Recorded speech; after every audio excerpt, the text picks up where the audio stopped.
প্রথমেই আপনাকে যে প্রশ্নটা করতে চাই যে আপনি কি আমাদের প্রথমে এটা বলবেন যে কোন কোন কাজগুলো আমরা রোজা থাকা অবস্থায় করলে রোজা ভেঙে যায়?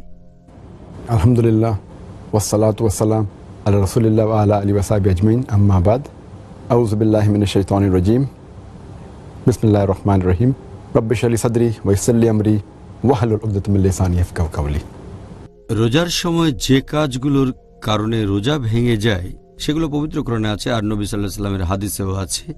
আল্লাহ পবিত্র কোরআনে বলেছেন, সূরা বাকারা অধ্যায় নম্বর 2 আয়াত 187, তোমাদের স্ত্রীদের সাথে সঙ্গত হও এবং আল্লাহ তোমাদের যা দিয়েছেন তা কামনা করো, অর্থাৎ সন্তান, এবং তোমরা পানাহার করো যতক্ষণ রাতের কালো রেখা থেকে সকালের সাদা রেখা স্পষ্ট না হয়। এরপর রোজা রাখবে, রোজা পূর্ণ করবে রাত না আসা পর্যন্ত। এখানে আমরা 3টা কাজ পাচ্ছি: খাওয়া দাওয়া, পান করার সহবাস। এছাড়া সহিহ হাদিসেও কিছু কাজের কথা বলা হয়েছে যেগুলো নিষিদ্ধ। রোজা ভাঙার কারণগুলোর যদি ক্যাটাগরি করেন তাহলে সব মিলিয়ে মোট 10টা কারণে আমাদের এই রোজা ভেঙে যেতে পারে। এগুলোকে 2টো ক্যাটাগরিতে ভাগ করা যায়। প্রথম ক্যাটাগরিটা হচ্ছে যে সেই কাজগুলো যেখানে আমাদের শরীরের ভেতরে কিছু ঢুকাচ্ছি। এগুলোর মধ্যে মোট 4টা জিনিস আছে। প্রথমটা হচ্ছে পানাহার করা, দ্বিতীয়টা হচ্ছে এমন কোনো কাজ যেটা পানাহার করার পর্যায়ে পড়ে যায়, তৃতীয় হচ্ছে ঔষধ খাওয়া, পিল খাওয়া, ইঞ্জেকশন নেওয়া, যেগুলো পুষ্টি গ্রহণের মতো করে নেওয়া হয় অথবা যেটার সাথে পানাহারের মিল আছে, এর ভেতরে রক্ত নেওয়া আছে। 4 নাম্বার, এটা অনেকটা কিডনি ডায়ালিসিসের মতো, যেখানে রক্ত বের করা হয়, বিশুদ্ধ করা হয়, কিছু পুষ্টিকর উপাদান দিয়ে আবার শরীরে ঢোকানো হয়। দ্বিতীয় ক্যাটাগরি, যেগুলো শরীর থেকে বের হয়ে যায়, এখানে মোট 6টা জিনিস আছে। 1 নাম্বার হলো সহবাস করা, 2 নম্বর হস্তমৈথুন করা, 3 নম্বর হলো রজস্রাব, 4 নম্বর প্রসব পরবর্তী রক্তস্রাব, 5 নম্বর হচ্ছে ইচ্ছে করে বমি করা, আর 6 নম্বরটা হচ্ছে শরীর থেকে রক্ত বের করা, যেমন ইঞ্জেকশনের মাধ্যমে বা এই ধরনের কোনো কিছু। তাহলে সব মিলিয়ে এই 10টা কারণে আমাদের রোজা ভেঙে যেতে পারে। আপনি যে 10টা কাজের কথা বললেন, এখন কি আমাদের বলবেন এই কাজগুলোর মধ্যে কোন কাজটাকে সবচাইতে গুরুতর পাপ বা গুনাহ বলে ধরা হয়, যেগুলোর কারণে রোজা ভেঙে যায়? যে কাজটা এগুলোর মধ্যে সবচেয়ে গুনহার, সবচেয়ে খারাপ, যেগুলোর কারণে রোজা ভেঙে যায়, সবচেয়ে ভয়ঙ্কর যে কাজটা, সেটা হচ্ছে সহবাস করা। যখন যৌন সঙ্গম করবেন, যখন স্ত্রীর সাথে সহবাস করবেন, তখন এতে আপনার রোজা ভেঙে যাবে, সেখানে বীর্যপাত হোক বা না হোক। আর এজন্য অনুশোচনা করতে হবে। দিনের বাকি সময়টা রোজা রাখতে হবে, এই রোজাটা পরে রাখতে হবে, এবং এজন্য আপনাকে কাফফারাও দিতে হবে। সহিহ হাদিস অনুযায়ী আমাদের প্রিয় নবী বলেছেন, এটার উল্লেখ আছে সহিহ বুখারীতে, খণ্ড নম্বর 3, বুক অব ফাস্টিং, হাদিস নাম্বার 1936। একজন লোক নবীর কাছে এসে বলল, আমি ধ্বংস হয়ে গেছি, হে নবী, আমি ধ্বংস হয়ে গেছি। নবী জিজ্ঞেস করলেন, কি হয়েছে? লোকটা বলল, আমি রোজা থাকা অবস্থায় আমার স্ত্রীর সাথে সহবাস করেছি। তখন নবী বললেন, তুমি কোনো দাসকে মুক্ত করে দিতে পারো? লোকটা বলল, না, পারবো না। তখন নবী বললেন, তুমি কি একটানা 2 মাস রোজা রাখতে পারবে? তুমি কি একটানা 60 দিন রোজা রাখতে পারবে? লোকটা বলল, না, পারবো না। তখন নবী বললেন, তুমি কি 60 জন গরিব লোককে খাইয়ে দিতে পারবে? সে লোকটা বলল, না, তাও পারবো না। তারপর হাদিস আরো বলছে, এক কথায় এই হাদিস আমরা জানতে পারি যে কেউ যদি রোজা রেখে সহবাস করে, এটা হচ্ছে একটা বড় গুনাহ। যেসব কাজে রোজা ভেঙে যায় তার মধ্যে এটা হচ্ছে সবচেয়ে মারাত্মক এবং বড় গুনাহ। আর যে লোক এই গুনাহ করবে, সে সাথে সাথে আল্লাহ তাআলার কাছে তওবা করবে আর তার কাছে ক্ষমা চাইবে। সেদিনের বাকি রোজাও পালন করবে, আর রমজান মাসের পরে একদিন সে এই রোজাটা রাখবে। এজন্য কাফফারাও দিতে হবে। সেটা আমরা এই হাদিস থেকে জানতে পারি যে যদি পারে তাহলে একজন দাসকে মুক্ত করতে হবে। যদি দাস মুক্ত করার মতো টাকা না থাকে অথবা মুক্ত করার মতো কোনো দাস না থাকে, তাহলে সে একটানা 2 মাস রোজা রাখবে। রোজা থাকবে 60 দিন। সে যদি এটাও করতে না পারে তাহলে 60 জন গরিব লোককে খাইয়ে দেবে। আর একজন লোকের জন্য এই 3টা অপশন দেওয়া হয়েছে, যেটা তার জরিমানা হিসেবে হবে, কাফফারা হিসেবে। তবে যদি কেউ প্রথমটা করতে পারে তাহলে অন্যগুলো করার দরকার নেই। প্রথমটা হচ্ছে কোনো দাসকে মুক্ত করা। যদি এটা করতে না পারে, যদি টাকা না থাকে অথবা কোনো দাস না থাকে, তাহলে পরের অপশনে যেতে পারে।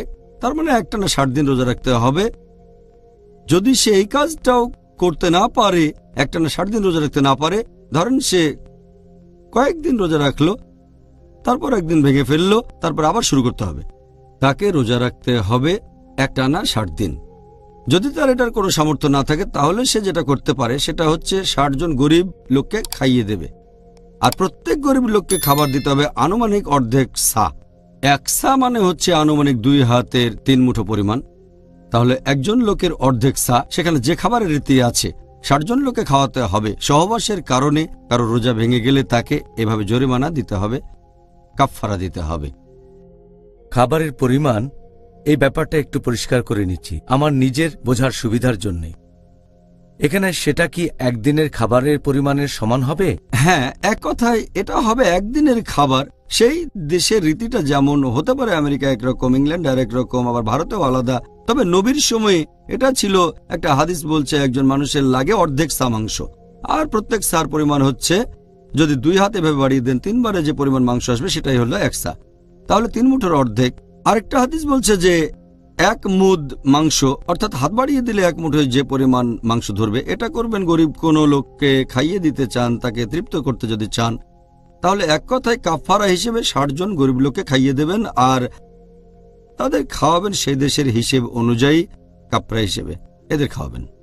আর যদি আমার এলাকায় কোনো গরিব মানুষকে খুঁজে না পাই, তাহলে কি কাছাকাছি এলাকায় খোঁজ করে দেখব? হ্যাঁ, অবশ্যই। বর্তমানে এটা এমন কঠিন না যে খাওয়ানোর জন্য 60 জন লোক পাওয়া যাবে না। আমি পৃথিবীর এমন কোনো জায়গার কথা শুনিনি যেখানে বিনা পয়সায় খাওয়ানোর জন্য লোক পাওয়া যায় না। এখানে হয়তো আপনি পাবেন না, তবে বাইরে একটু ঘোরাঘুরি করে দেখেন আপনার শহর, আপনার দেশে, তাহলে অবশ্যই পাবেন।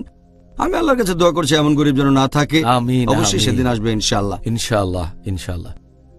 ডক্টর জাকির, এবারে কি বলবেন যে দ্বিতীয় সর্বোচ্চ গুরুতর পাপ কাজটা কি, যেটার কারণে রমজান মাসে রোজা ভেঙে যায়? রোজা ভাঙার ক্ষেত্রে দ্বিতীয় মারাত্মক যেটা রোজাকে বাতিল করে দেয় সেটা হস্তমৈথুন। এটা আমরা আমাদের নবীর একটা হাদিস থেকে জানতে পারি। এটার উল্লেখ আছে সহিহ বুখারীতে, খণ্ড নম্বর 3, বুক অব ফাস্টিং, হাদিস নাম্বার 1894। আমাদের নবী বলেছেন যে আল্লাহ সুবহানাহু ওয়া তাআলা বলেছেন যে আদম সন্তানেরা যেসব কাজ করে সেগুলো নিজের জন্য, শুধু রোজা বাদে, রোজা আমার জন্য, আমি তাকে পুরস্কার দেব।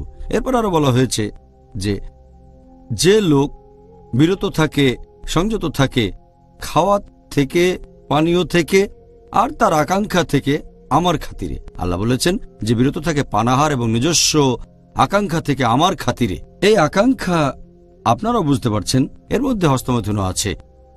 তাহলে কেউ যদি হস্তমৈথুন করে বা বীর্যস্খলন করে, যদি স্ত্রী সংস্পর্শে এসে উত্তেজিত হয়ে পড়ে অথবা অন্য কোনো কারণে কোনো মহিলাকে দেখে তার বীর্যস্খলন হয়, তখন তার রোজা বাতিল হয়ে যাবে।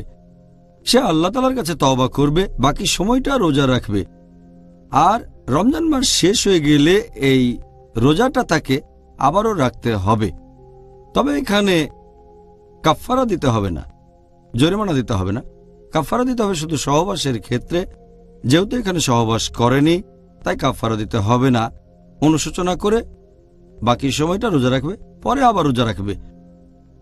তবে এই সময়ে যদি কোনো লোকের শুধুমাত্র মাদি নির্গত হয়, ফ্লুইড, তাহলে তার রোজা ভাঙবে না।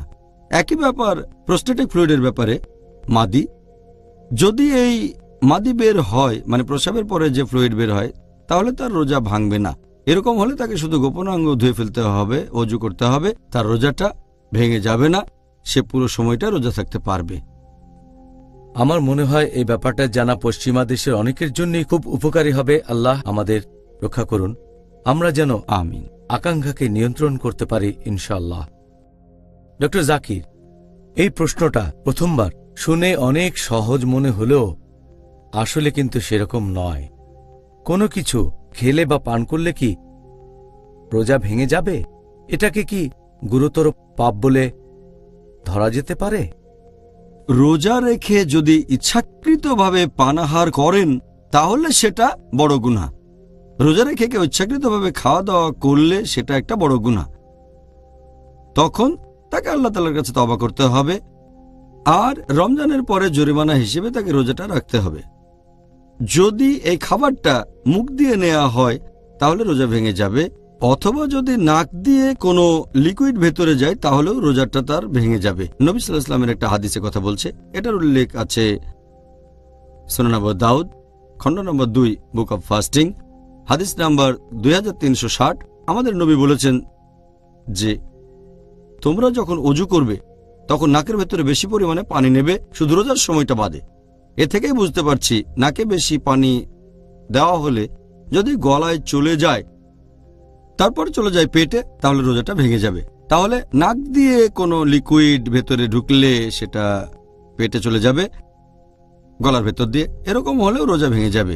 তবে কেউ যদি অনিচ্ছাকৃতভাবে পানাহার করে, ভুলে খাওয়া দাওয়া করে, তার রোজা ভাঙবে না। আর রমজান মাসের প্রথম দিকে এই ভুলটা অনেকেই করে ফেলে। লোকজন অনেক সময় ভুল করে পানি খেয়ে ফেলে, আবার খাবারও খেয়ে ফেলে। তাহলে প্রথম কয়েকটা দিন লোকজনের এরকম হতে পারে যে মনের ভুলে খাবার খেয়ে ফেললো অথবা হয়তো পানিও খেয়ে ফেললো।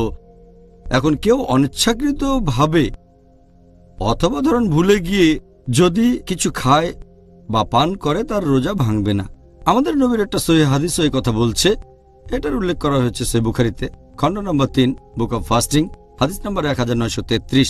আমাদের প্রিয় নবী বলেছেন যে যদি কোনো লোক অনিচ্ছাকৃতভাবে পানাহার করে সে রোজাটা সম্পূর্ণ করবে। সে যা খেয়েছে বা পান করেছে সেটা আল্লাহ তাআলার তরফ থেকে।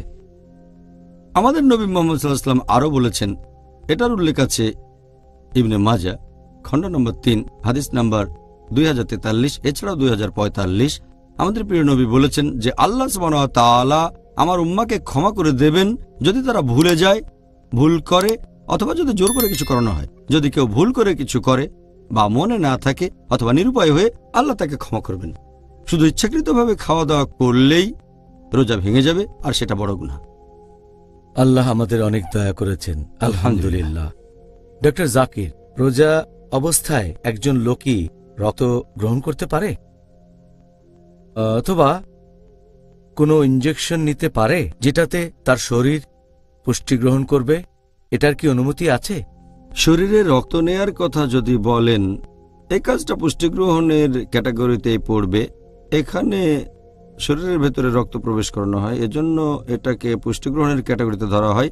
এটা তো অনেকটা খাবারের মতোই, কারণ খাবারটা প্রথমে পাকস্থলীতে যায়, তারপর রক্তে মিশে উপাদানগুলো রক্তের সাথে মিশে যায়। তাহলে শরীরে রক্ত প্রবেশ করাতে গেলে সেটাকে খাবার বা পানীয় গ্রহণ করার মতো বলে ধরে নেওয়া হয়, এতে রোজা ভেঙে যায়। একইভাবে যদি নাকের মাধ্যমে রাইস টিউব দিয়ে খাবার দেন তাহলে রোজা ভেঙে যাবে। এভাবে কিছু খাওয়ানো হলে রোজা ভেঙে যাবে। অথবা যদি ইনজেকশন নেন, এটা অনেকটা পুষ্টি গ্রহণের মতো, এক্ষেত্রেও তার রোজা ভেঙে যাবে। এমনকি কিডনি ডায়ালিসিস, এ ব্যাপারে আগে বলেছি যে আপনি কিডনি থেকে রক্ত নিলেন, সেটা বিশুদ্ধ করে তাতে বিভিন্ন উপাদান মেশালেন, তারপর রক্ত শরীরে প্রবেশ করালেন, এমন হলেও রোজা ভেঙে যাবে। যে কোনো ধরনের ইনজেকশন হোক ভেইনে অথবা হোক মাসলে অথবা অন্য কোথাও, পুষ্টি গ্রহণের কিছু না থাকলে ঠিক আছে, কিন্তু পুষ্টি গ্রহণের মতো কিছু থাকলে রোজা ভেঙে যাবে। যদি এটা শুধু চিকিৎসার জন্য হয়, পুষ্টি গ্রহণ না হয়, তাহলে তার রোজাটা ভাঙবে না, সে তখন রোজা রাখতে পারবে। আমি শিওর এই উত্তর দেওয়ার সময় আপনি শরীরের ডাক্তারি আর আত্মার ডাক্তারি এই দুই অভিজ্ঞতাকেই ভালোভাবে কাজে লাগিয়েছেন। আমরাও জানতে পারলাম।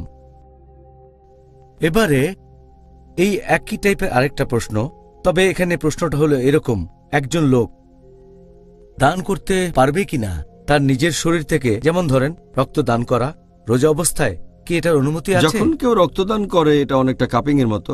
কাপিং মানে শরীর থেকে রক্ত বের করা, বাইরে রক্ত বের করা হয় সাকিং বা কাপিং এর মাধ্যমে, এটা অনেকটা একরকম। এই রক্ত দান করার ব্যাপারে বিশেষজ্ঞগণের মতভেদ আছে যে রক্তদান করা যাবে কিনা, রোজা থাকা অবস্থায় কাপিং করা যাবে কিনা, এটা করার অনুমতি আছে কিনা। একটা হাদিস, এটার উল্লেখ আছে সুনান আবু দাউদ খণ্ড নম্বর 2 বুক অব ফাস্টিং হাদিস নম্বর 2364। আমাদের প্রিয় নবী মুহাম্মদ সাল্লাল্লাহু আলাইহি ওয়াসাল্লাম বলেছেন, যদি কেউ কাপিং করে বা কাপিং হয় তার রোজা ভেঙে যায়।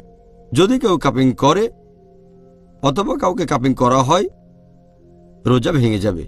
তবে আরও একটা হাদিস আছে সহিহ বুখারীতে খণ্ড নম্বর 3 বুক অব ফাস্টিং হাদিস নম্বর 1938। সেখানে বলা হয়েছে যে রোজা থাকা অবস্থায় মুহাম্মদ সাল্লাল্লাহু আলাইহি ওয়াসাল্লামের কাপিং করা হয়েছিল। এই দুটো হাদিসের কারণে বিশেষজ্ঞগণের ভেতরে মতভেদ আছে। একদল বিশেষজ্ঞ বলেন যে যেহেতু মুহাম্মদ সাল্লাল্লাহু আলাইহি ওয়াসাল্লাম আমাদের নির্দেশ দিয়েছেন যে কাউকে যদি কাপিং করা হয় আর যে কাপিং করবে তাদের রোজা ভেঙে যাবে। কাপিং এটা নিষিদ্ধ, রক্তদান নিষিদ্ধ। পরের হাদিসটা হচ্ছে একটা কাজ, প্রথম হাদিসটা একটা নির্দেশ। যখন নির্দেশ আর কাজ এইভাবে আসবে তখন নির্দেশের গুরুত্বটাই বেশি। এর উপর ভিত্তি করে একদল বিশেষজ্ঞ বলেন যে রক্তদান করা হারাম। এসব বিশেষজ্ঞগণের মধ্যে আছেন ইমাম আহমদ ইবনে হাম্বল। এরপর শেখ বিন বাজ বলেন কাপিং এবং রক্তদান হারাম। বিখ্যাত বিশেষজ্ঞ শেখ উতাইমি বলেন যে এটা হারাম। শেখ সালেহ ফাওজান এবং শেখ জিবরিন এই বিশেষজ্ঞগণ বলেছেন কাপিং হারাম। শেখ জিবরিন বলেছেন যে কাউকে রক্ত দান করা কাপিংয়ের মতোই, সেজন্য এটা হারাম। কিন্তু যদি কারো জীবন বাঁচাতে রক্ত দান করেন এর অনুমতি আছে, তারপরও রোজা ভেঙে যাবে আর এই রোজা তাকে পরে রাখতে হবে। আরও একদল বিশেষজ্ঞ আছেন যেমন শেখ নাসিরুদ্দিন আলবানী। তিনি বলেছেন যে আবু দাউদের এই প্রথম হাদিসটা রদ করা হয়েছে সহিহ বুখারীর হাদিসটার মাধ্যমে, সেজন্য কাপিংয়ের অনুমতি আছে, রক্তদানের অনুমতি আছে। এই বিশেষজ্ঞগণের মতে রোজা থাকা অবস্থায় রক্তদান বা কাপিংয়ের অনুমতি আছে, এতেও রোজা ভাঙবে না বলছেন শেখ নাসিরুদ্দিন আলবানী। এরপর আছেন একজন সাহাবী আনাস ইবনে মালিক রাদিয়াল্লাহু আনহু, তারপর হযরত আয়েশা রাদিয়াল্লাহু আনহা, তারপর আছেন ইমাম মালিক, তারপর ইমাম শাফি। তাহলে এই দলেও অনেক বিশেষজ্ঞ আছেন যারা বলেন যে রক্তদান করলে রোজা ভেঙে যায় না। এছাড়াও আবার অনেক বিশেষজ্ঞ বলেন এটা মাকরু। আবার অনেক বিশেষজ্ঞ বলেন যেহেতু আমাদের মধ্যে অনেক মতভেদ তাই রোজা অবস্থায় রক্ত না দেয় ভালো, দিতে চাইলে সূর্য ডুবার পরে। এভাবে রক্তদানের ব্যাপারে বিশেষজ্ঞগণের অনেক মতভেদ আছে। কিন্তু অন্য জিনিসগুলোর কথা যদি বলেন, যেমন ধরেন যদি সামান্য রক্ত বের হয়ে যায় শরীরে কোথাও কেটে গেলে, তাহলে রোজা ভাঙবে না, এই ব্যাপারে মতভেদ নেই। অথবা যদি টেস্ট করার জন্য সামান্য রক্ত দেন, শরীর থেকে যদি কয়েক মিলিলিটার রক্ত দেন টেস্টের জন্য, তাহলে রোজা ভাঙবে না। অথবা কোথাও কেটে গিয়ে সামান্য রক্ত বের হলে রোজা ভাঙবে না। অথবা যদি নাক দিয়ে রক্ত পড়ে এরকম হলেও তার রোজা ভেঙে যাবে না। অথবা ধরেন ছোটখাটো অপারেশন যেখানে খুব সামান্য রক্তপাত হয় তাহলে রোজা ভাঙবে না। যদি অনেক বেশি রক্তপাত হয়, ব্লাড সার্জারিতে যেটা অনেকখানি রক্তদানের মতো ব্যাপারে, এমন হলে রোজা ভেঙে যাবে। তাহলে যদি এই ধরনের কিছু হয়, যেমন টেস্টের জন্য রক্ত দিলেন, নাক দিয়ে রক্ত পড়ল বা সামান্য ক্ষত, এক্ষেত্রে সবাই একমত, সব বিশেষজ্ঞ বলেন এতে রোজা ভাঙবে না। এরকম কয়েকটা বিষয় নিয়ে রমজান মাসে মুসলিমদের মধ্যে প্রায়ই আলোচনা হয়। আজকে আমরা এরকম বেশ কয়েকটা প্রশ্নের উত্তর দিলাম। আশা করি দর্শকরা সবাই উপকৃত হবেন। এখন ধরেন একজন লোক বমি করল ইচ্ছাকৃতভাবে বা অনিচ্ছাকৃতভাবে, এখানে নিয়মটা কি একই রকম? বমি করলে রোজা ভাঙবে নাকি ভাঙবে না?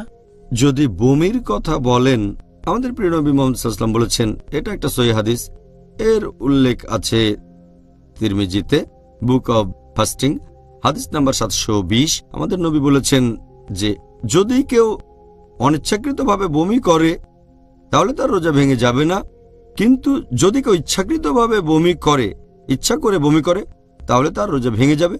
এই হাদিস আরও এক জায়গায় আছে সুনান আবু দাউদ খণ্ড নম্বর 2 বুক অব ফাস্টিং হাদিস নাম্বার 2374। আমাদের প্রিয় নবী বলেছেন যদি কেউ হঠাৎ করে বমি করে, মানে অনিচ্ছাকৃতভাবে হঠাৎ করে, তাকে সেজন্য জরিমানা দিতে হবে না। তার মানে রোজা ভাঙবে না, তারপরে তাকে রোজা রাখতে হবে না। কেউ যদি বমি করে ইচ্ছাকৃতভাবে, তাকে জরিমানা দিতে হবে, তার মানে এই রোজা তাকে পরে রাখতে হবে। তাহলে যদি কেউ বমি করে অনিচ্ছাকৃতভাবে, তখন তার রোজা ভেঙে যাবে না।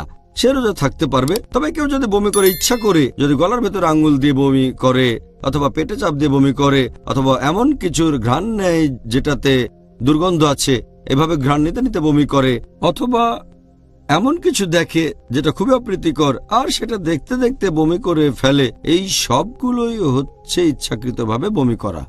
ইচ্ছে করে বমি করলে পরে আপনাকে সে রোজা রাখতে হবে। আবার যদি অনিচ্ছাকৃতভাবে আপনার বমি বের হয়ে আসে আর সেটা ভেতরে ঢুকিয়ে ফেলেন, তাহলে রোজা ভেঙে যাবে। যদি বমি আসতে থাকে অনিচ্ছাকৃতভাবে, তাহলে সেটা বের করে দেন, চেপে রাখবেন না, এমন হলে রোজা ভাঙবে না। কিন্তু যদি বের হওয়ার পর আবার ভেতরে ঢুকিয়ে ফেলেন, তাহলে আপনার রোজা ভেঙে যাবে। হ্যাঁ, রোজা ভেঙে যাবে যদি আপনি বমিটা গিলে ফেলেন।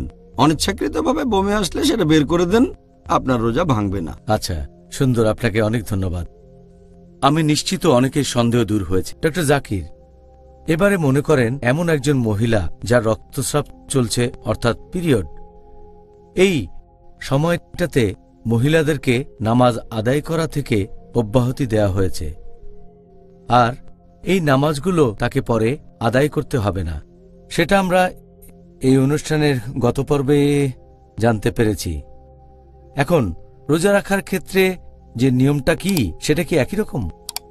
যদি রোজা রাখার কথা বলতে হয়, সে সময় যদি কোনো মহিলা রজস্রাব শুরু হয়, হাদিস অনুযায়ী এটার উল্লেখ আছে সহিহ বুখারীতে, খণ্ড নম্বর 3, বুক অব ফাস্টিং, হাদিস নম্বর 1951। হযরত আয়েশা রাদিয়াল্লাহু আনহা, নবী মুহাম্মদ সাল্লাল্লাহু আলাইহি ওয়াসাল্লামের স্ত্রী, তিনি বলেছেন, তাকে প্রশ্ন করা হয়েছিল যে রজস্রাব হলে তাকে কি পরে এই রোজাগুলো রাখতে হবে। এ ব্যাপারে তিনি বলেছেন যে কোনো মহিলা যদি রোজা রাখে আর তখন যদি তার রজস্রাব শুরু হয়ে যায় রমজান মাসে, যদি সে তখন রোজা থাকে আর রজস্রাব শুরু হয়ে যায়, এক্ষেত্রে নবী বলেছেন যে রোজাটা পরে রাখতে হবে। তবে নামাজের ক্ষেত্রে তিনি এই কথা বলেননি। তাহলে নবী সাল্লাল্লাহু আলাইহি ওয়াসাল্লামের এই হাদিস অনুযায়ী, যেটার বর্ণনা দিয়েছেন তার স্ত্রী হযরত আয়েশা রাদিয়াল্লাহু আনহা, এখানে নামাজ পরবর্তীতে আদায়ের কথা বলা হয়নি, তবে রোজা পরবর্তীতে রাখার কথা বলা হয়েছে। যদি কোনো মহিলা রজস্রাব হয় অথবা প্রসব পরবর্তী রক্তপাত, তখন সে রোজা রাখতে পারবে না, রোজাটা ভেঙে যাবে। যদি এটা শুরু হয় দিনের মাঝামাঝি, রোজা ভেঙে ফেলতে হবে। এছাড়াও যদি রজস্রাব শুরু হয় সূর্যাস্তের সামান্য একটু আগে, সেক্ষেত্রেও ভেঙে ফেলতে হবে, রোজা রাখা যাবে না। তবে যদি রজস্রাব বন্ধ হয়ে যায় ফজরের ঠিক আগে, তাহলে সে রোজা রাখতে পারবে। কিন্তু যদি তার রজস্রাব বন্ধ হয় ফজরের নামাজের কিছুক্ষণ পরে, তাহলে রোজা রাখবে না। আর রমজান মাসের পরে কোনো এক সময় তাকে এই রোজাগুলো রাখতে হবে। মহিলাদের রজস্রাব বা প্রসব পরবর্তী রক্তস্রাব হলে রোজা ভেঙে যায়। এটার কারণ হচ্ছে সে সময় শরীর থেকে অনেক রক্ত বেরিয়ে যায়, আর আল্লাহ সুবহানাহু ওয়া তাআলা কারো উপরেই বেশি বোঝা চাপাতে চান না। এটা আল্লাহ সুবহানাহু ওয়া তাআলার একটা দয়া, তিনি কাজ কঠিন করে দেননি। রক্ত বেরিয়ে গেল, আর যদি নিয়ম করে দেওয়া হয় যে খাবার খেতে পারবে না, পানি খেতে পারবে না, এটা অতিরিক্ত বোঝা। তাই আল্লাহ তাআলা এখানে মহিলাদের অব্যাহতি দিয়েছেন যে রোজা রাখার দরকার নেই, তবে এটা রমজানের পরে রাখতে হবে। এখন পরবর্তীতে রোজা রাখার কথা বলা হয়েছে, কিন্তু নামাজের কথা বলা হয়নি, কারণ নামাজ তো সব মানুষকে তার জীবনের প্রত্যেক দিনই পড়তে হবে, দিনে কমপক্ষে 5 ওয়াক্ত। তাহলে সেই মহিলা যদি নামাজ মিস করে, হতে পারে 5 দিন, 6 দিন, 7 দিন, এভাবে, এগুলো সে কখন পড়বে? কারণ প্রত্যেক দিনই তো সে কমপক্ষে 5 ওয়াক্ত নামাজ পড়ছে। আর রোজা রাখাটা ফরজ শুধু রমজান মাসে। সেই মহিলা যদি রমজানের 7 দিন রোজা রাখতে না পারে, রমজান শেষ হলে কাফফারা হিসেবে তাকে এই রোজাগুলো রাখতে হবে। তাই আমার মনে হয়, আমার মত অনুযায়ী, এ কারণে আল্লাহ সুবহানাহু ওয়া তাআলা এবং আমাদের নবী মুহাম্মদ সাল্লাল্লাহু আলাইহি ওয়াসাল্লাম বলেছেন, মহিলারা রজস্রাবের সময় নামাজ মিস করলে সেটা পরবর্তীতে পড়া লাগবে না, তবে রমজান মাসে যদি মিস করে তাহলে পরে রোজা রাখতে হবে। সুন্দর, আশা করি সবার কাছে এই ব্যাপারটা পরিষ্কার হয়েছে। তাহলে ডক্টর জাকির, অনুষ্ঠানের এই পর্যায়ে আমরা এখন দর্শকদের পাঠানো প্রশ্নগুলোর উত্তর দিতে পারি। আর পিস টিভির দর্শকদের কাছ থেকে আমরা হাজার হাজার চিঠি পেয়েছি অনুষ্ঠানের টপিক অনুযায়ী। এখন আপনাকে এখান থেকে বেশ কয়েকটা প্রশ্ন করতে চাই। ইনশাআল্লাহ, আমিও খুশি হব। তো ডক্টর জাকির, দর্শকদের পাঠানো প্রথম প্রশ্নটা হচ্ছে যে ধরেন একজন লোক সেহরির পরে যদি তখন অনিচ্ছাকৃতভাবে কোনো খাবারের কণা আটকে থাকে তার দাঁতের ফাঁকে, আর তারপর যেহেতু আমাদের মুখের ভেতরে লালা আছে তাই আমরা প্রায় ঢোক গিলি, ধরেন সেই খাদ্যকণা গলা দিয়ে নিচে নেমে গেল, চলে গেল পাকস্থলিতে, ঠিক আছে, ধরেন সেই খাদ্যকণাটা সে গিলে ফেলল। এখন এই অবস্থায় পড়লে তার রোজা কি ভেঙে যাবে নাকি ভাঙবে না? আর এর সাথে আমরা আরও একটা বিষয় জানতে চাই, যদি কেউ নিজের লালা বা মিউকাস গিলে ফেলে সেক্ষেত্রে তাকে কি করতে হবে? অনেক সময় দেখা যায় এরকম হতে পারে যে খাবারের কণা দাঁতের ফাঁকে আটকে গেছে, হতে পারে সাহারি খাওয়ার সময়। এখন দাঁতের ফাঁকে আটকে থাকা খাবার পেটে চলে গেল, কিন্তু সে লোক টের পেল না। আর যদি না বুঝে খাবারটা গিলে ফেলে তার রোজা ভাঙবে না। তবে যদি খাবারের কণাটা বড় হয়, ওই ব্যক্তি টের পেয়ে গেলে বের করে ফেলে দিতে হবে। আর অনিচ্ছাকৃতভাবে যদি সেই খাবারের কণা তার পেটের ভেতরে চলে যায় তাহলে আল্লাহ ক্ষমা করে দেবেন, রোজা বাতিল হয়ে যাবে না। কিন্তু যদি টের পান আর ইচ্ছাকৃতভাবে গিলে ফেলেন তাহলে রোজা ভেঙে যাবে। অনিচ্ছাকৃতভাবে হলে রোজা ভাঙবে না। যদি আপনি টের পান যে দাঁতের ফাঁকে খাবারের কণা আটকে আছে, বের করে ফেলে দেবেন। আর এছাড়াও যদি কারো দাঁত থেকে রক্ত বের হয়, হয়তো মেসওয়াকের পরে অথবা রোজা থেকে ব্রাশ করার সময়, সেই রক্ত ফেলে দিতে হবে। অনিচ্ছাকৃতভাবে যদি রক্ত পেটে চলে যায় আল্লাহ আপনাকে ক্ষমা করে দেবেন, তবে ইচ্ছাকৃতভাবে গিলে ফেলবেন না। এবার আপনার দ্বিতীয় প্রশ্নের অংশটা নিয়ে বলি।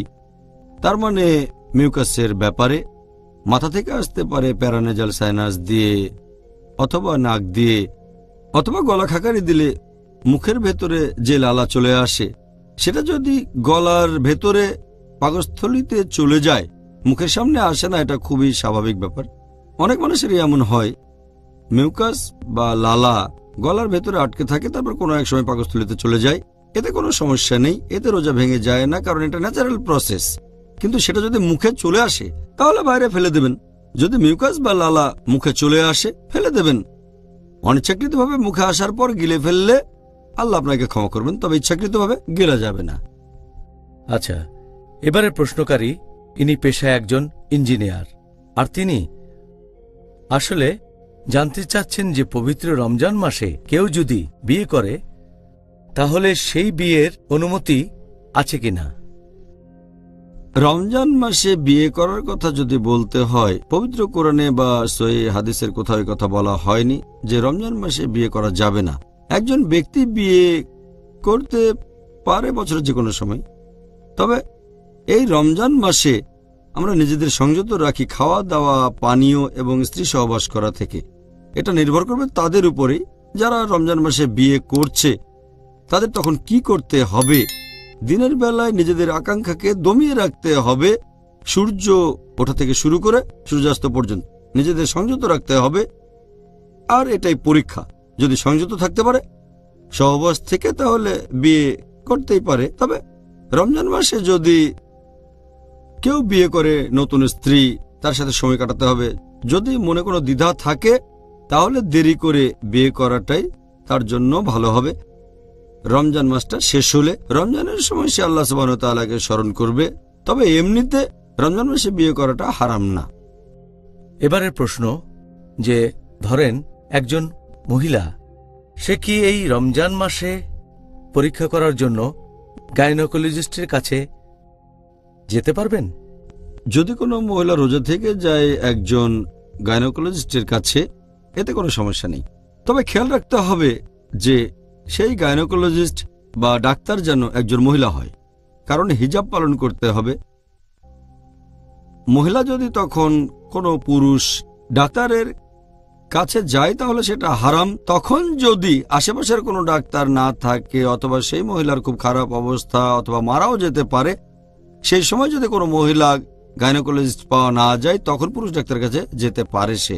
তবে এরকম না হলে মহিলা ডাক্তারের কাছেই যেতে হবে তাকে। যখন গাইনি ডাক্তারের কাছে যাবে তখন যদি কোনো টেস্ট করা হয়, গাইনি ডাক্তার বিভিন্ন রকম পরীক্ষা করতে পারেন, তার গোপনাঙ্গ পরীক্ষা করতে পারেন। গোপনাঙ্গে আঙ্গুল প্রবেশ করালে এতে রোজা ভাঙবে না, অথবা গোপনাঙ্গে ইনস্ট্রুমেন্ট প্রবেশ করালেও রোজা ভাঙবে না। তাহলে এই ধরনের টেস্ট অথবা কোনো কিছু যদি গোপনাঙ্গে প্রবেশ করানো হয় তাহলে রোজা ভাঙবে না। তারপরে সে গাইনি ডাক্তারের কাছে যাবে, তখন যদি কোনো টেস্ট করা হয়, তখন যদি জরায়ুর ভেতরে কোনো যন্ত্র প্রবেশ করানো হয় অথবা ক্যাথেটার দেয়া হলো, এসব কোনো কারণেই রোজা ভাঙবে না। এছাড়াও যদি তাকে গাইনি ডাক্তার পরীক্ষা করে থাকে, তার শরীরের ভেতরে কোনো যন্ত্রপাতি প্রবেশ করানো হয়, হয়তো ইউরিনাল প্যাসেজ দিয়ে, এসব টেস্টের কারণে রোজা ভেঙে যাবে না। কারণ এখানে ব্যাপারটা এমন না যে খাবার বা পুষ্টি শরীরের ভেতরে যাচ্ছে, আর খাবার বা পুষ্টি গোপনাঙ্গ দিয়ে গ্রহণ করানো যায় না, এটা আসলে অসম্ভব একটা ব্যাপার। তাই বিশেষজ্ঞগণ সবাই এ বিষয়ে একমত যে গাইনি ডাক্তারের কাছে যাওয়া যাবে, কিছু টেস্টও করাতে পারে, এতে রোজা ভেঙে যায় না।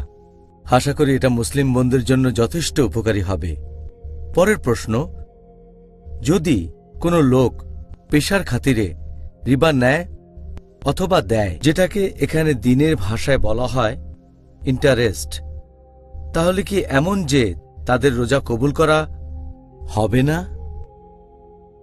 এখানে সুদ বা রিবার কথা যদি বলতে হয়, রিবা একটা বড় গুনাহ, এটা কবিরা গুনাহ। পবিত্র কোরআনে সব মিলিয়ে 8 জায়গায় রিবার কথা বলা হয়েছে।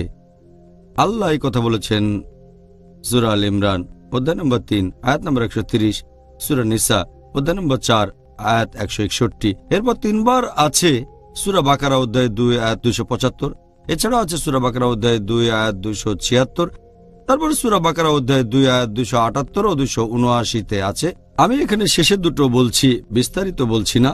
পবিত্র কোরআনে সূরা বাকারা অধ্যায় 2 আয়াত 278 ও 279, তোমরা তোমাদের সুদের যে বকেয়া আছে সেটা ছেড়ে দাও।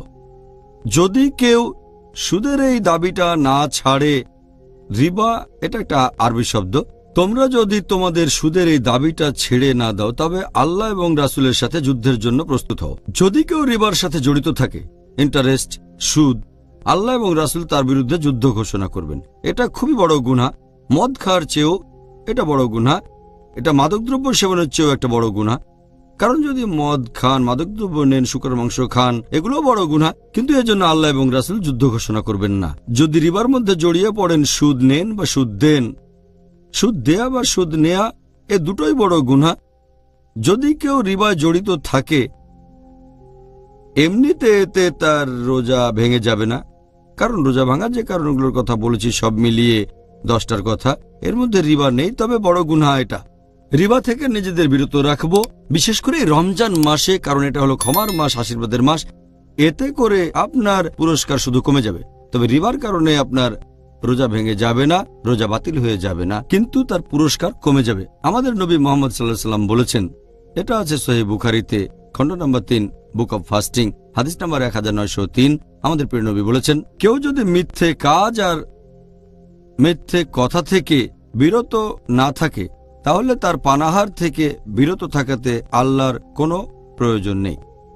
যদি কোনো মানুষ বিরত না থাকে খারাপ কাজ থেকে, গুনার কাজ থেকে, হারাম কাজ থেকে, তার পানাহার থেকে বিরত থাকায় আল্লাহর কোনো প্রয়োজন নেই। রিবার সাথে জড়িত থাকলে তার রোজা থাকার পুরস্কার কমে যাবে, হয়তোবা সে কোনো পুরস্কার নাও পেতে পারে। সুবহানাল্লাহ, ব্যাপারটা বেশ সিরিয়াস, তাই না? আর আমরা জানি যে দুর্ভাগ্যজনকভাবে অনেক মানুষ মনে করে যে এই ইন্টারেস্ট বা রিবা তাদের একটা অর্থনৈতিক নিরাপত্তা দিচ্ছে। দোয়া করি আল্লাহ যেন আমাদের রক্ষা করেন। ডক্টর জাকির, রোজার সময় যে কাজগুলো করতে অনুৎসাহিত করা হয়েছে সেগুলো এখনো আলোচনা করিনি। আপনি কি এখানে অন্যান্য কাজগুলির কথা বলবেন যেগুলোকে রমজান মাসে অনুৎসাহিত করা হয়েছে? রমজান মাসে অন্যান্য যে কাজগুলোকে অনুৎসাহিত করা হয়েছে সেগুলো হচ্ছে, অনেক মানুষ সারাদিন ধরে ঘুমায়, কারণ সারা রাত জেগেছিল, শুধু নামাজ পড়ার সময়টায় ওঠে আবার ঘুমায়, রাতকে দিন আর দিনকে রাত বানিয়ে ফেলে। রোজা রাখার উদ্দেশ্য তো সেটা না। 2 নাম্বার, অনেক মানুষ অলস বসে থাকে, দিনের বেলায় কাজ করতে চায় না। 3 নাম্বার, রোজা রেখে অনেক লোকজন দিনের বেলায় সময় কাটাতে চায় খেলাধুলা করে, বিনোদনের মধ্যে। এই সময়টাতে এমন সব কাজ করবেন যেগুলো আমাদের নবীর সুন্নত। 4 নাম্বার, অনেকেই ইফতার পার্টি দেয় মানুষকে দেখানোর জন্য, আল্লাহ সুবহানাহু ওয়া তাআলা সন্তুষ্টির জন্য না। 5 নাম্বার, অনেকের বাসায় মহিলাদের বিভিন্ন রকম খাবার দাবার রান্না করতে বলে থাকে তারা, সাহরি আর ইফতারের জন্য। এতে করে রমজানের সময়টায় বাসার মহিলারা তাদের বেশিরভাগ সময় কাটায় রান্নাঘরে বসে। সময় কাটানো উচিত ছিল আল্লাহ সুবহানাহু ওয়া তাআলার ইবাদত করে। নাম্বার 6, যে ভুলটা মানুষ করে থাকে সেটা হচ্ছে এ সময় তারা বাড়িঘর মেরামত করার কাজেই ব্যস্ত থাকে। রমজান মাসে তো আপনি ব্যস্ত থাকবেন আল্লাহ সুবহানাহু ওয়া তাআলার ইবাদত করে। 7 নাম্বার যে কাজ সেটা হচ্ছে অনেক লোক সারা রাত জেগে থাকে আর আল্লাহ সুবহানাহু ওয়া তাআলার ইবাদত না করে তারা বিভিন্ন আনপ্রোডাক্টিভ কাজে ব্যস্ত থাকে। 8 নাম্বার হচ্ছে যে অনেক মানুষজন তারাবির নামাজ পড়ার পর গল্প গুজবে মেতে ওঠে, এটাও ঠিক না।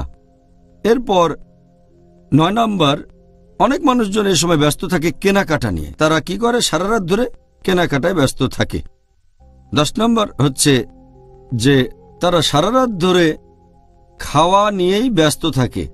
11 নাম্বার, অনেকেই রাতের বেলায় গল্প গুজব করে বেড়ায়, বাইরে ঘুরে বেড়ায়, আল্লাহ সুবহানাহু ওয়া তাআলার ইবাদত করে না। এরপর 12 নাম্বারটা হচ্ছে অনেকেই রমজান মাসের শেষ 10 দিনে অন্য সব কাজ বাদ দিয়ে ঈদের প্রস্তুতি নিতে থাকে, আল্লাহ সুবহানাহু ওয়া তাআলার ইবাদত করে না।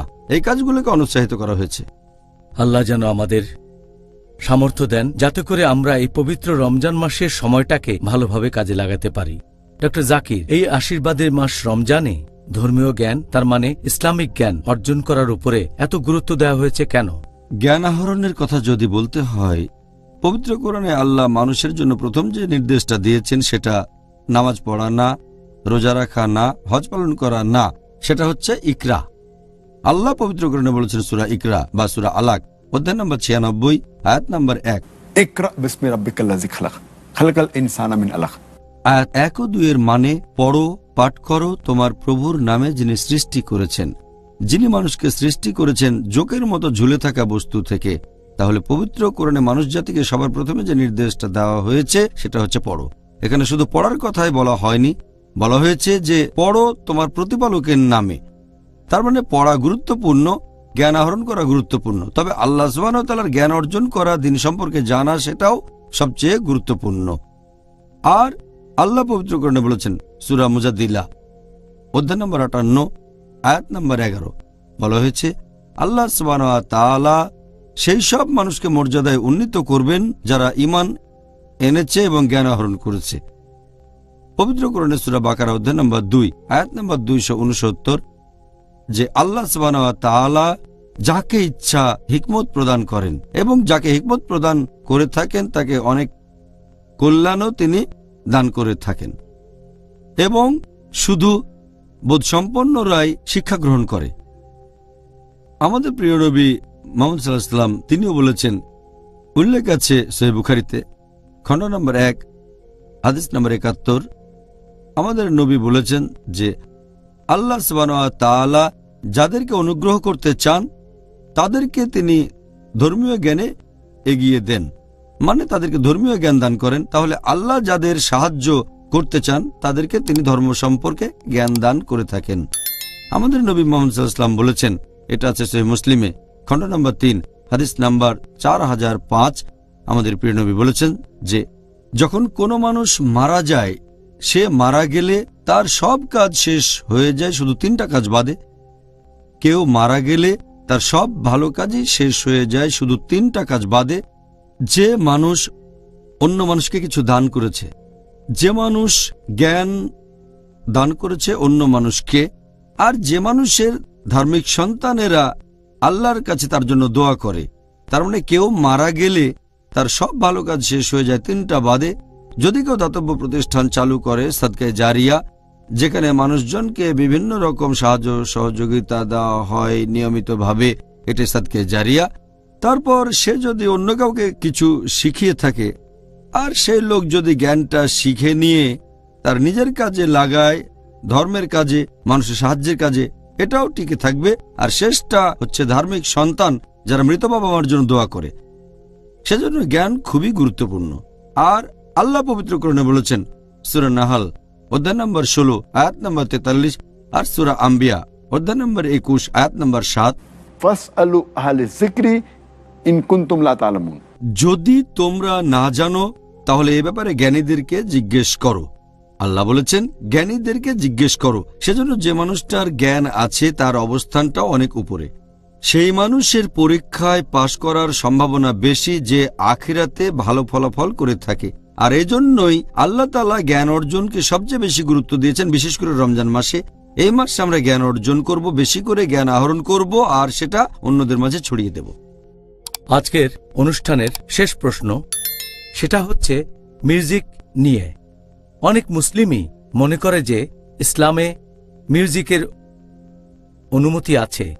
এখন আপনি কি বলবেন যে নবী মুহাম্মদ সাল্লাল্লাহু আলাইহি সাল্লাম কি মিউজিকের বিরুদ্ধে কিছু বলেছেন? মিউজিকের কথা যদি বলতে হয়, এ ব্যাপারে বিশেষজ্ঞদের মতভেদ আছে যে মিউজিক অথবা গানের অনুমতি আছে কিনা। আর পবিত্র কোরআনে কোনো আয়াত সরাসরি মিউজিককে নিষেধ করেনি, তবে কিছু নির্দেশ আছে। আল্লাহ পবিত্র কোরআনে বলেছেন, সূরা লুকমান অধ্যায় নম্বর 31 আয়াত নম্বর 6 বলা হয়েছে যে মানুষদের মধ্যে কেউ কেউ অজ্ঞতাবশত আল্লাহর পথ থেকে বিচ্যুত করার জন্য অসার বাক্য ক্রয় করে আর এভাবে মানুষকে দূরে নিয়ে যায় আল্লাহ সুবহানাহু ওয়া তাআলার পথ থেকে। তারা আল্লাহ প্রদর্শিত পথ নিয়ে ঠাট্টা বিদ্রুপ করে। এদের জন্য রয়েছে খুবই অবমাননাকর শাস্তি। পবিত্র কোরআনের তাফসীর পড়লে আপনারা দেখতে পাবেন এই যে অসার বাক্য জ্ঞান বহির্ভূত অর্থ ছাড়া, এটা বোঝাচ্ছে অনইসলামিক গান আর বিভিন্ন বাদ্যযন্ত্রের কথা। তাফসীর পড়লে এটা পাবেন। আর নবী মিউজিককে নিষেধ করেছেন এরকম অনেক সহিহ হাদিস আছে। যদি আমাদের নবী মুহাম্মদ সাল্লাল্লাহু আলাইহি ওয়াসাল্লামের হাদিসগুলো পড়ে দেখেন তাহলে এই ব্যাপারে কোনো রকম সন্দেহই থাকবে না। আমাদের নবী মুহাম্মদ সাল্লাল্লাহু আলাইহি ওয়াসাল্লাম বলেছেন, এটার উল্লেখ আছে সহিহ বুখারীতে খণ্ড নম্বর 7 হাদিস নাম্বার 5590। আমাদের নবী বলেছেন যে আমার উম্মতদের মধ্যে এমন অনেকেই থাকবে যারা জেনায় লিপ্ত থাকবে। তার মানে ব্যভিচার, অবৈধ যৌনাচার, অনেকে রেশমের কাপড় পরবে, মাদকদ্রব্য সেবন করবে এবং বাদ্যযন্ত্র বাজাবে আর ভাববে এগুলো বৈধ। আমার উম্মতদের মধ্যে কিছু লোক তারা এমন কিছু করবে যেগুলো অবৈধ, যেমন ব্যভিচার, অবৈধ যৌনাচার, রেশমের কাপড় পরা, মাদকদ্রব্য নেয়া এবং বাদ্যযন্ত্র বাজাবে আর ভাববে এগুলো বৈধ। এই হাদিস বলছে তারা কিছু কাজকে বৈধ মনে করবে। আমরা জানি যে মাদকদ্রব্য হারাম, আমরা ভালো করেই জানি যে ব্যভিচার করা হারাম। যেহেতু এখানে মিউজিকের কথা কিছু নিষিদ্ধ জিনিসের সাথে উল্লেখ করা হয়েছে, এখানে বাদ্যযন্ত্রের কথাও বলা হয়েছে, এটাই নির্দেশ করে যে নবী এটাকেও নিষেধ করেছেন। তবে কিছু লোক বলে এটা বৈধ। আর এখনকার দিনে কিছু বিশেষজ্ঞ আছেন যারা বলেন যে ইসলাম ধর্মে বাদ্যযন্ত্র ব্যবহারের অনুমতি দেওয়া হয়েছে। তবে এই হাদিসটা পরিষ্কার বলছে যে বাদ্যযন্ত্র জিনিসটাই হচ্ছে হারাম। আরও কিছু সহিহ হাদিস আছে যেখানে কিছু বাদ্যযন্ত্রের ব্যাপারে অনুমতি দেওয়া হয়েছে, বিশেষ করে ধপ, তার মানে তাম্বুরি। আমাদের নবী মুহাম্মদ সাল্লাল্লাহু আলাইহি ওয়াসাল্লামের হাদিস পড়লে দেখবেন সহিহ বুখারী খণ্ড নম্বর 5 হাদিস নম্বর 4001। এখানে বলা হয়েছে যে মুহাম্মদ সাল্লাল্লাহু আলাইহি ওয়াসাল্লাম একদিন বিয়ে করার পরে বাইরে এসে কথা বলছিলেন সাহাবীগণের সাথে। তখন ছোট ছোট দুটো মেয়ে বাজাচ্ছিল এই ধপ, তার মানে তাম্বুরি, আর তারা গানে গানে সাহাবীগণের প্রশংসা করছে কিভাবে অমুকের বাবা জিহাদ করেছেন। এরপর তারা নবীর প্রশংসা করতে লাগলো। নবী বললেন, আমার প্রশংসা করো না, আগে জায়গায় ছিলে তাই গাও। তার মানে নবী সাল্লাল্লাহু আলাইহি সাল্লাম তাদের এই তাম্বুরি বা ধপ বাজাতে নিষেধ করেননি। এছাড়াও আরেকটা হাদিস আছে সহিহ বুখারীতে খণ্ড নম্বর 2 হাদিস নাম্বার 987 যে আমাদের নবী একদিন শুয়েছিলেন। এই হাদিসের বর্ণনা দিয়েছেন হযরত আয়েশা রাদিয়াল্লাহু আনহা। তিনি বলেছেন যে দুটো ছোট মেয়ে তাম্বুরি বাজাচ্ছিল আর গান গাচ্ছিল। তখন হযরত আবু বকর রাদিয়াল্লাহু আনহু, হযরত আয়েশা রাদিয়াল্লাহু আনহার বাবা, তিনি সেখানে এসে তাদের বললেন, বন্ধ করো। মুহাম্মদ সাল্লাল্লাহু আলাইহি ওয়াসাল্লাম তখন ঘরে শুয়েছিলেন। তিনি আবু বকর রাদিয়াল্লাহু আনহুকে বললেন, গান গাক ওরা, আজকের দিনটা তো ঈদের দিন, ওরা গান গাক। এছাড়া আরেকটা হাদিস আছে তিরমিজিতে হাদিস নাম্বার 3690।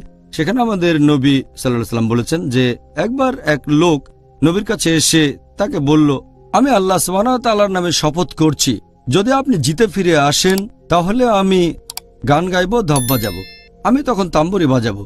নবী বললেন, যদি শপথ করে থাকো তাহলে করবে, যদি শপথ না করে থাকো তাহলে করবে না। এই হাদিসটাও আমাদের বলছে বিভিন্ন ধরনের বাদ্যযন্ত্র আসলে হারাম, শুধুমাত্র ধপ তার মানে তাম্বুরি বাদে নবী কখনো কখনো এটার অনুমতি দিয়েছেন। ডক্টর জাকির, আজকের অনুষ্ঠানের শেষ প্রশ্নটার উত্তর দেওয়ার জন্য আপনাকে ধন্যবাদ। আশা করি অনুষ্ঠানটা দর্শকদের জন্য উপকারী, সবাই নতুন কিছু জানতে পেরেছেন। আজকে আমাদের টপিক ছিল রোজার সময় যেগুলো সুপারিশ আর যেগুলো অনুৎসাহিত করা হয়েছে।